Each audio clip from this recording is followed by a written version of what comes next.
The chicken parmesan turned to dust in my mouth as Mom's words hung in the air.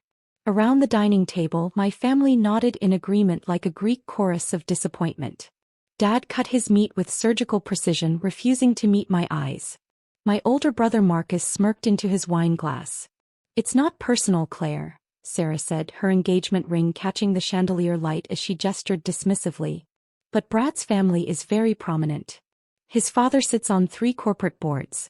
His mother chairs the museum gala committee.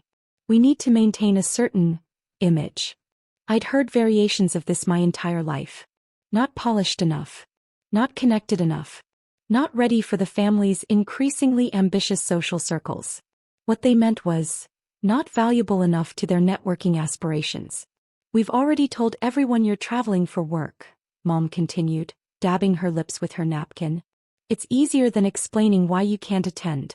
People understand career commitments." "What people?" I asked quietly.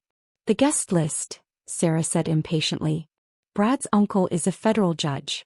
His cousin runs the state's largest investment firm. We can't have questions about why my sister is, you know."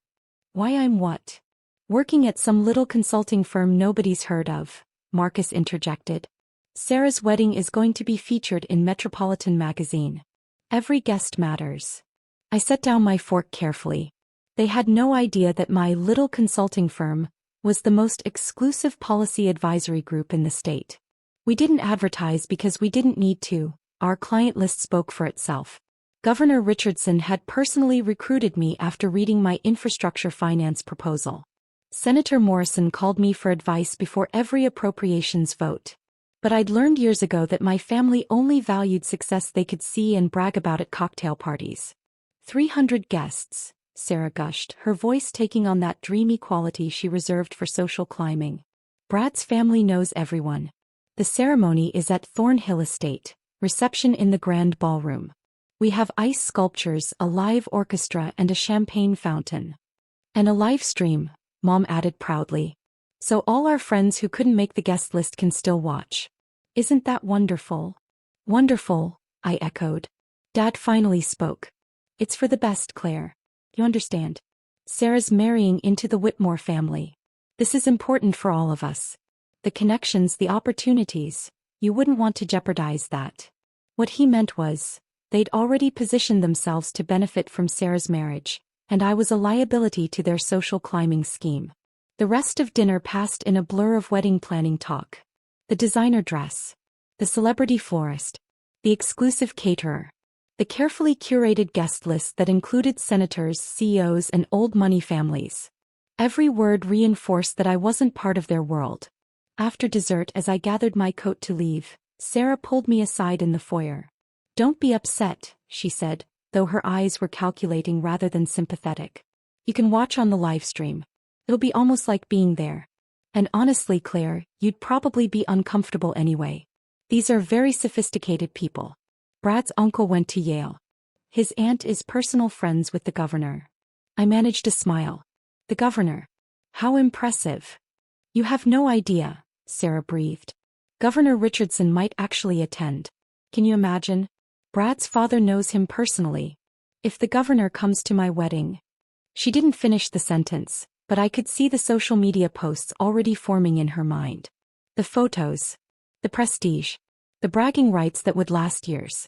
I drove home to my downtown loft, the one my family assumed I could barely afford. They'd never visited.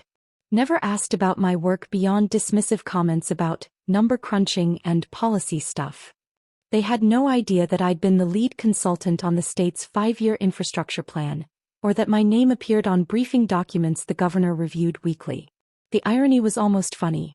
Sarah was desperately hoping the governor might attend her wedding, while I'd had lunch with him twice in the past month discussing the new transit initiative. My phone buzzed. A text from the governor's chief of staff. "Meeting moved to Thursday 2 p.m. Governor wants your input on the education funding proposal before the press conference." I stared at the message, then at my calendar. Thursday.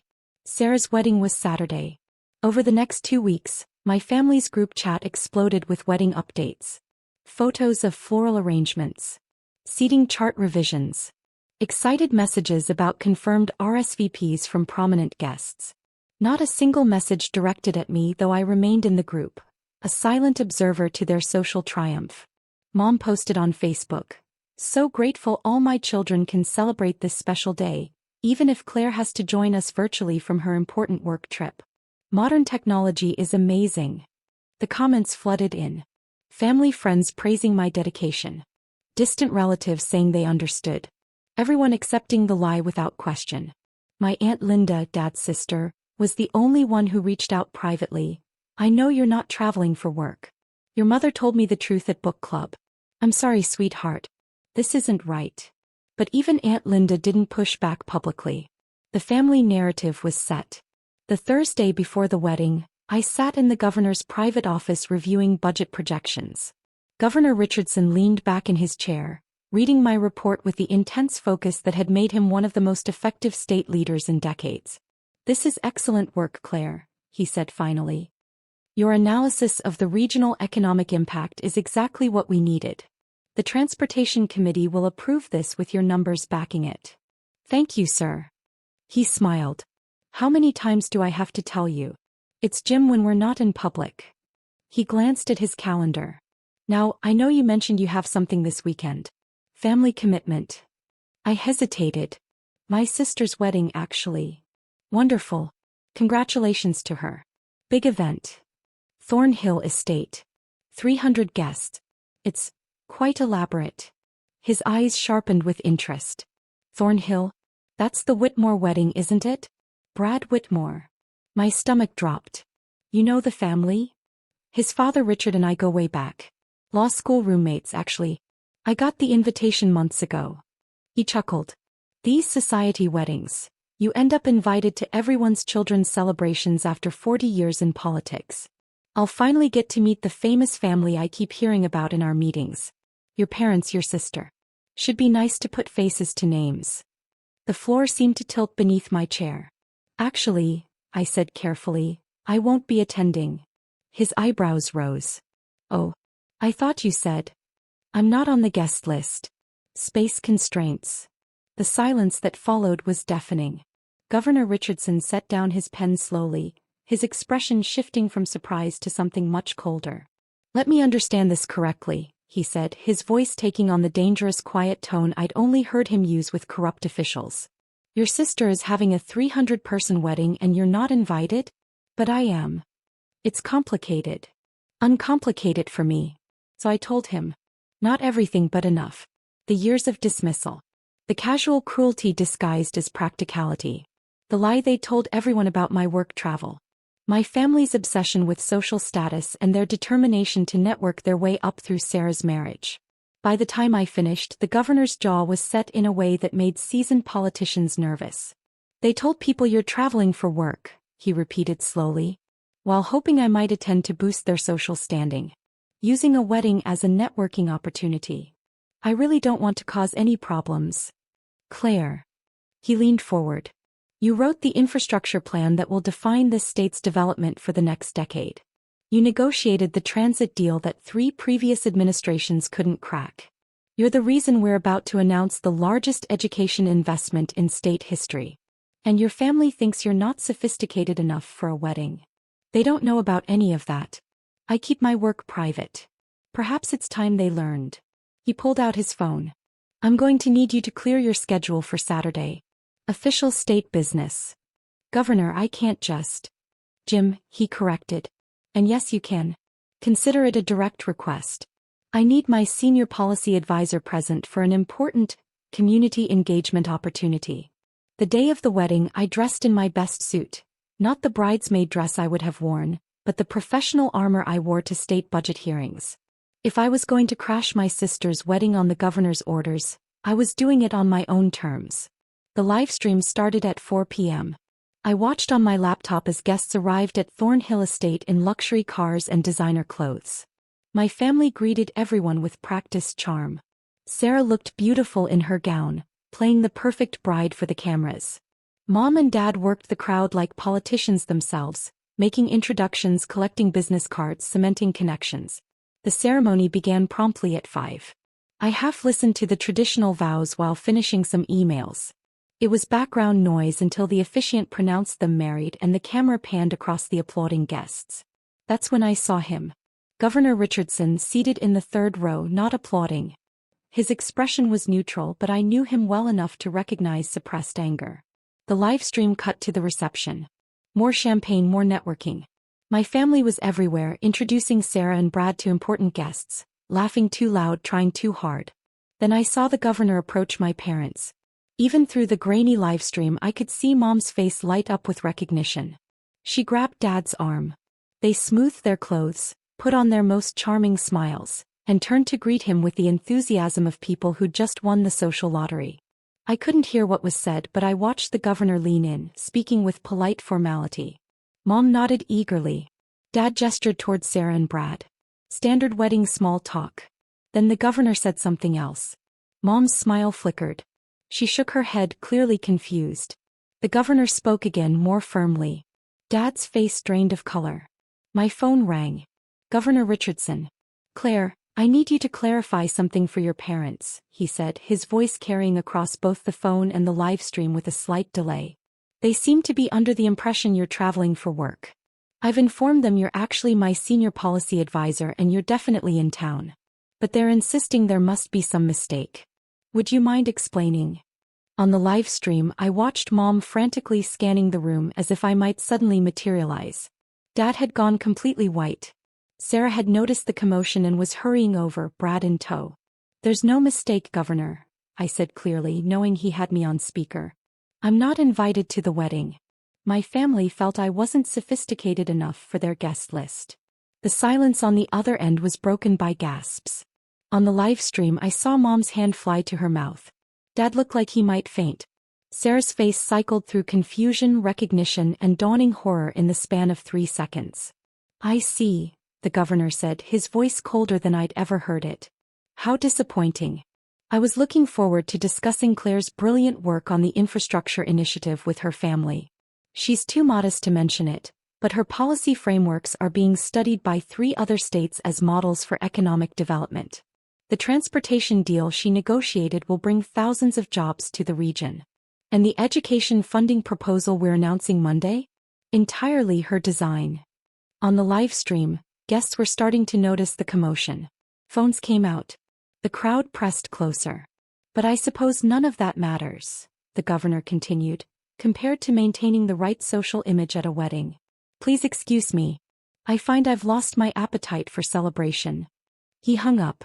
On the live stream, I watched him nod curtly to my parents and walk away, heading for the exit.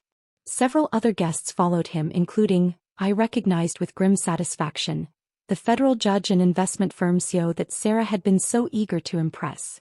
They were the governor's friends, after all. Where he led, they followed. My phone started ringing. Then Dad. Then Sarah. Then Marcus. I let them all go to voicemail. The livestream chat was exploding. Wait, the sister works for the governor? Did they really not invite her? This is so awkward, OMG. She's the one who did the transit deal? My firm wanted to hire her. Someone had already screen recorded the confrontation. It was on Twitter within minutes, TikTok within 10. Governor calls out family for excluding his senior advisor from wedding started trending. The voicemails piled up. Mom crying about a misunderstanding. Dad demanding I call him back immediately.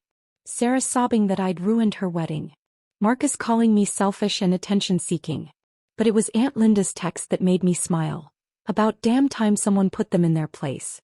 That man is a class act. You, meanwhile, are a star who's been hiding her light. Stop that immediately.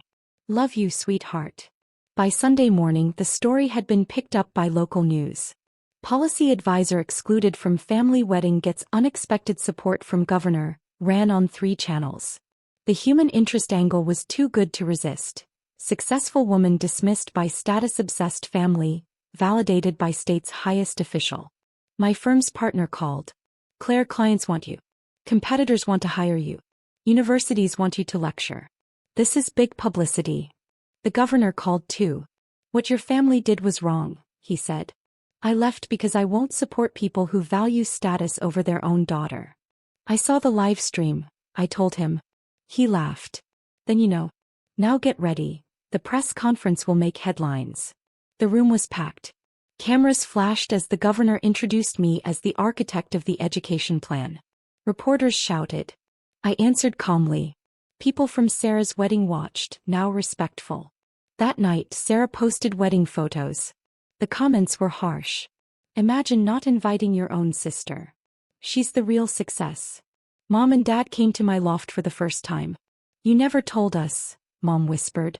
You never asked, I replied. You cared about appearances, not me.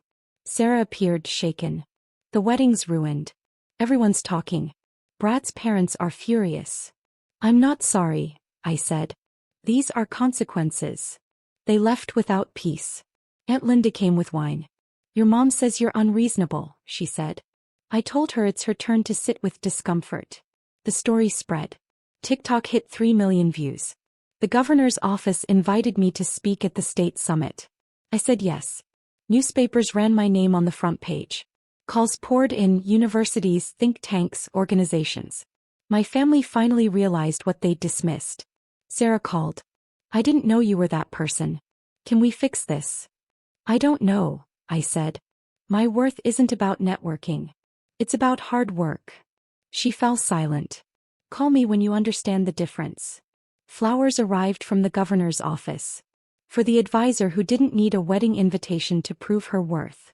Kept them on my desk. Not for revenge but as proof. I earned respect by competence, not status. 3 months later, my name appeared on the governor's new economic council.